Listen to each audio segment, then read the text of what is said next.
Hello guys, this is WiseNerd and today on Nerds on a Quest I'm going to talk about Jojo Rabbit. So, let's begin. Jojo Rabbit, as you all know, it is a satire written by Taika Waititi, and it is about Jojo Betzla, a 10-year-old boy whose goal in life is to become the perfect Nazi. He believes in the party and his imaginary friend is Hitler. But as the movie goes on, Jojo questions the party and even the meaning of being a Nazi. Obviously, this happens because of his mother and Elsa, who is a Jew hidden inside Jojo's house. What I'm going to analyze here is that Jojo Rabbit is a story about love, fundamentally, and how this story changes the way love is portrayed in today's films. And for those who doubt it is a love story, let me tell you that even in the posters it is explicitly said that it is an anti-hate satire. So the opposite of hate is love. And the whole movie is about the different kinds of way you can love someone, from your mother to your friends and other people. Even though love as a theme may be pretty obvious because it is mentioned throughout the whole movie, the concept of love isn't captured in the story like in other movies, because Jojo never acts like this rom-com protagonist who's hitting on the girl in a funny way.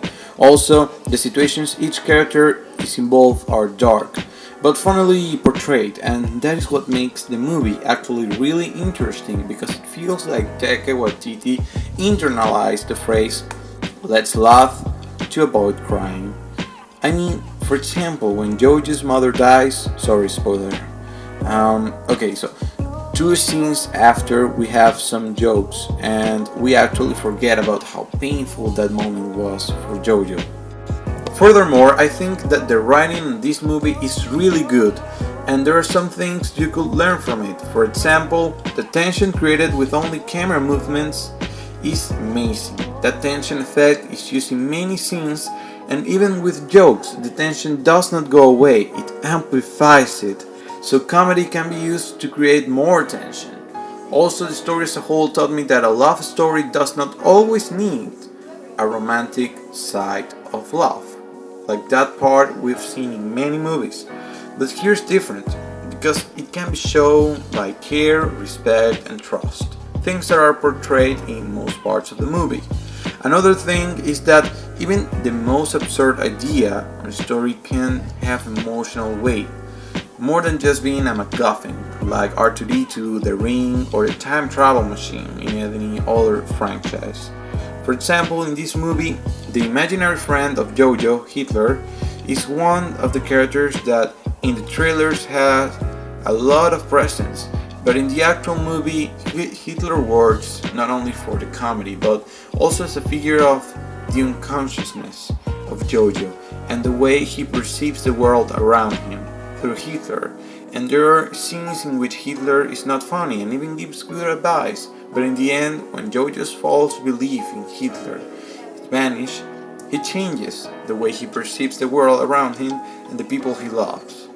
In other words, Hitler works as the MacGuffin, but in a good way.